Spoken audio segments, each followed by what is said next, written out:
Bom dia, amados. Avançando na carta aos Hebreus, chegamos hoje ao capítulo 6.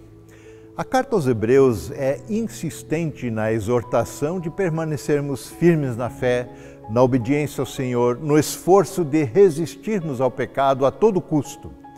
Enfim, ele nos exorta ao progresso na fé. A fé cristã, a fé bíblica, é tudo menos estática, ela não é inativa, ela não é parasitária. A fé cristã é muitas vezes comparada a uma pequena semente que, uma vez semeada, germina, cresce, se desenvolve, amadurece e produz frutos. Nesse sentido, como faz parte das coisas vivas, as coisas vivas crescem, ou estão mortas, ou estão doentes e mortas. Assim também com a fé em Cristo. A fé em Cristo não é um tesouro que recebo para ser enterrado e preservado, escondido. A fé deve ser exercitada, ela deve ser exposta a serviço de nosso Senhor, onde será provada, depurada, amadurecida.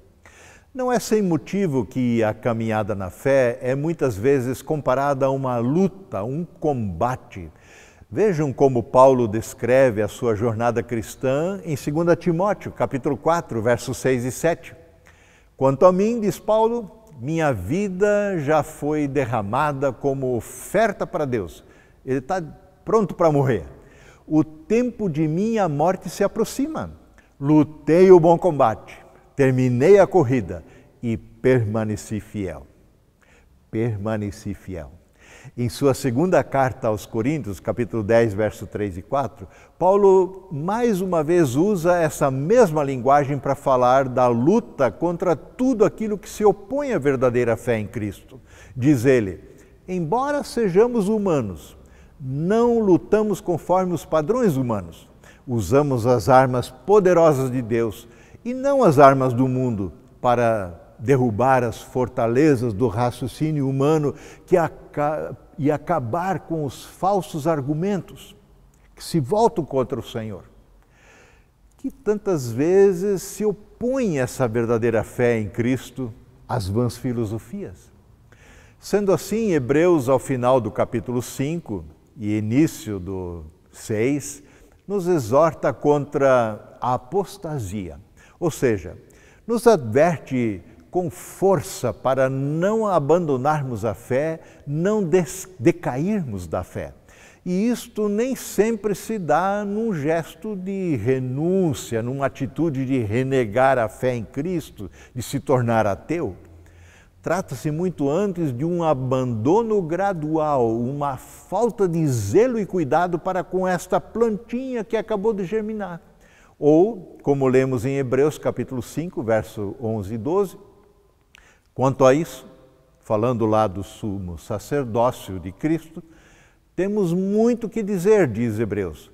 Coisas difíceis de explicar porque vocês se tornaram lentos para aprender.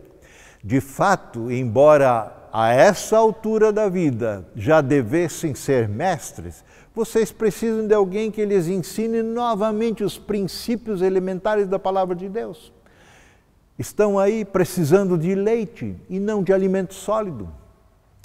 Uma fé que não é substancialmente alimentada com a palavra de Deus, com oração, provada em serviço, dificilmente se desenvolverá, dificilmente crescerá e amadurecerá.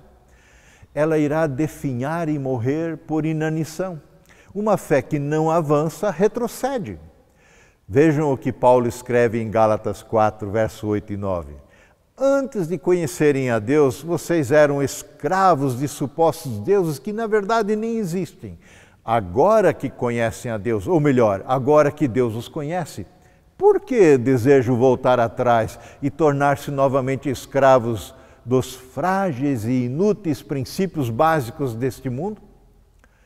Se as bases da nossa fé em Cristo não estão claras, é muito fácil retroceder e nos deixarmos enredar novamente por vãs filosofias.